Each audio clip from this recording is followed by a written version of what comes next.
Party మహానాడును విజయవంతంగా పూర్తి చేసిన టీడీపీ అధినాయకత్వం ఇప్పుడు జిల్లాల అధ్యక్షుల ప్రకటనపై దృష్టి పెట్టింది. దీంతో ఉత్తరాంధ్రలోని ఓ జిల్లాలో ఈసారి పార్టీ సారథి మార్పు తథ్యంగా కనిపిస్తోంది. ఈ నేపథ్యంలో పలువురు నేతలు తమ ప్రయత్నాలను ప్రారంభించారు. సమర్థులకు బాధ్యతలు అప్పగించాలన్న డిమాండ్ కేడర్ నుంచి వస్తోంది. ఇంతకీ ఏదా జిల్లా రేసులో ఉన్న నేతలెవరు? అసలు అధిష్టానం ఆలోచనలేంటి? టీడీపీ మహానాడు తర్వాత పార్టీ జిల్లా అధ్యక్షుల ప్రకటనపై పార్టీ పెద్దలు ఫోకస్ పెట్టారు. ఈ క్రమంలోనే విజయనగరం జిల్లా తెలుగుదేశం సారథి ఎవరనే అంశంపై ఉత్కంఠ నెలకొంది. జిల్లాలో కేంద్ర మాజీ మంత్రి అశోక్ గజపతిరాజు హవా కొనసాగుతున్నప్పటికీ పార్టీ నిబంధనల ప్రకారం అధ్యక్షుడు ఉండాలి.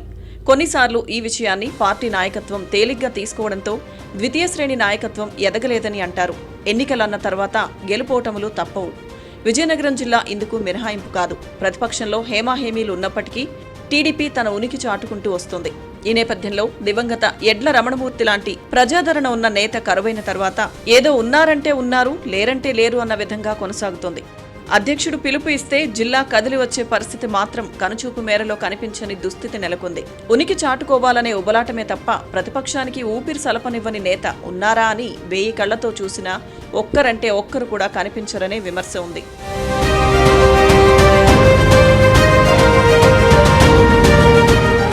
పూసపాటిరేగ మండలం నుంచి జిల్లా అధ్యక్ష బాధ్యతలు నిర్వహించిన మహంతి చిన్నంనాయుడు దగ్గర నుంచి నేటి వరకు ఈ పదవి ప్రభ క్రమేణా తగ్గిపోతూ వస్తోంది.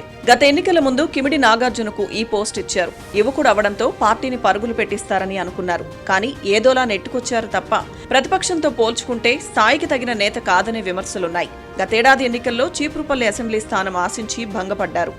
ఈ సీటును పార్టీ సీనియర్ నేత మాజీ మంత్రి కిమిడి కళా వెంకట్రావుకు కేటాయించడంతో కంగుతిన్నారు. దీంతో యువత రాజకీయాల్లోకి రాకూడదని పిలుపునిచ్చారు నాగార్జున. ఏదో ఆశించి వస్తే భవిష్యత్తు నాశనం అవుతుందన్న వాదాన్ని వినిపించారు. ఎంతైనా యువకుడు, ఆపై ఆవేశం ఎక్కువ.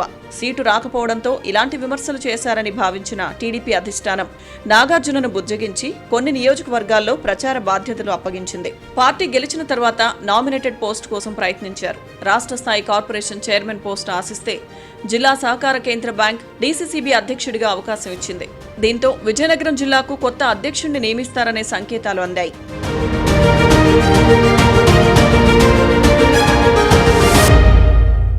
ఈ నేపథ్యంలో గజపతి నగరం మాజీ శాసనసభ్యుడు కేఏ నాయుడు, ఇదే స్థానం నేత కరణం శివరామకృష్ణ, కొండపల్లి భాస్కర్ నాయుడు, నెల్లిమర్ల నియోజకవర్గం నుంచి కడగల ఆనంద్, కంది చంద్రశేఖర్, చీపురుపల్లి నేత కె త్రిమూర్తులరాజు జిల్లా టీడీపీ అధ్యక్ష పదవి కోసం ఎవరి ప్రయత్నాలు వారు చేస్తున్నారు.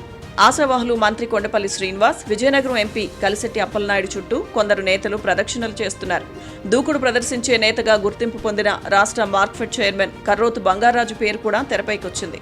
జిల్లాలో అడుగు తీసి అడుగు వేయాలన్నా అశోక్ గజపతిరాజు ఆదేశాలుండాలి. ఈ కేంద్ర మాజీ మంత్రి కనుసైగలతోనే పార్టీ నడుస్తుంది. దీంతో ఈసారైనా సరైన నేతను అధ్యక్ష స్థానంలో కూర్చోబెట్టాలని పార్టీ నేతలు, కార్యకర్తలు కోరుతున్నారు. ఒకవైపు కేంద్ర మాజీ మంత్రి అశోక్ గజపతిరాజు, మరోవైపు చీపురుపల్లి ఎమ్మెల్యే కిమిడి కళా వెంకట్రావు, అలాగే రాజం శాసనసభ్యుడు కొండ్రు మురళీమోహన్ వంటి వారు జిల్లా టీడీపీ అధ్యక్షుడిగా సమర్థుడికి బాధ్యతలు అప్పగించాలని కోరుతున్నారు. ఇక జిల్లా టీడీపీ కార్యాలయం నిర్మించాలని నిర్ణయించడంతో ఆ బరువు బాధ్యతలను మోసే నేత ఎవరన్న అంశంపై కార్యకర్తల్లో చర్చ సాగుతోంది.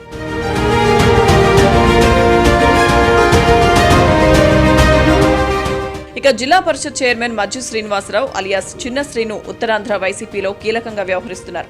చిన్న శ్రీను ఊపును తట్టుకునే నేత టీడీపీకి ఎంతైనా అవసరమన్న వాదన పార్టీలో గట్టిగా వినిపిస్తుంది. అధ్యక్ష బాధ్యతలు అప్పగిస్తే తన ఎదుగుదల చూసుకునే వారికన్నా అందరికీ అందుబాటులో ఉంటూ అవసరమైతే ఖర్చుకు వెనుకాడని నేతను నియమించాలని కేడర్ కోరుతోంది. ఈ నేపథ్యంలో తెలుగుదేశం అధిష్టానం విజయనగరం జిల్లా అధ్యక్షుడిగా ఎవరిని నియమిస్తుందో చూడాలి.